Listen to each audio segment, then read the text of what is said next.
Nabi SAW bersabda, siapa yang ingin mendirikan salat, hendaklah dia salat dalam qa'imah, berdiri tegak. Siapa yang tidak mampu berdiri tegak, hendaklah jalisan, dia duduk. Siapa yang tidak mampu duduk, hendaklah dia baring. Okey, duduk yang dimaksudkan oleh Nabi adalah duduk di atas sajadah, bahasa kita. Di lantai. Duduk dalam salat ada 4 jenis.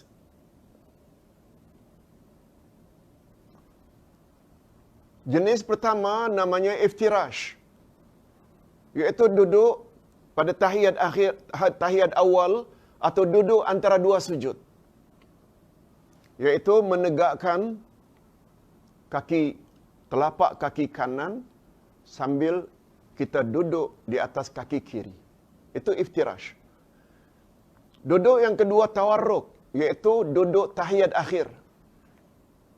Rakaat yang ketiga, rakaat keempat, itu namanya tawarruk, iaitu tegakkan telapak kaki kanan, lalu masukkan kaki kiri di bawah betis kita, kaki kanan, dan kita duduk di atas sajadah.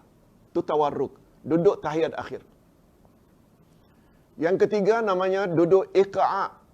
Duduk iqa' ini pernah dilakukan oleh Nabi SAW, iaitu duduk di atas tumit.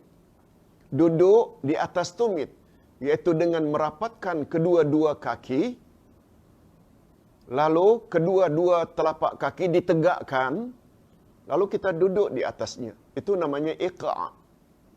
Tapi tetap tangan di atas paha. Duduk iqa' itu, tangan tak boleh di tanah. Bila di atas sajadah tangan, sedangkan iqa', dua telapak kaki ditegakkan, kita duduk di atasnya, tangan di atas sajadah, itu namanya larangan Nabi. Jangan kamu duduk seperti duduknya anjing. Anjing macam itu. Tetapi iqa' tadi walaupun dua tumit ditegakkan, tapi tangan tetap di atas paha atau lutut. Nah, yang terakhir murabba'. Murabba' ini bahasa kita bersila. Bersila. Setengah-setengah orang gunakan istilah sepanggung, macam duduknya laki-laki. Duduknya perempuan kan biasanya selimpuh, yang disebut dengan tawarruk. Laki-laki pula bersila. Nabi SAW bila qiyam, pengganti qiyam lalu duduknya selalu dengan murabba'. Murabba' maknanya bersila. Tapi kata para ulama fiqh, tidak salah apabila dia terasa selesa, bersimpuh ke, iftirash ke, tidak salah. Salatnya tetap sah. Cuma yang paling afdal apabila pengganti berdiri ketika duduk adalah duduk murabba'.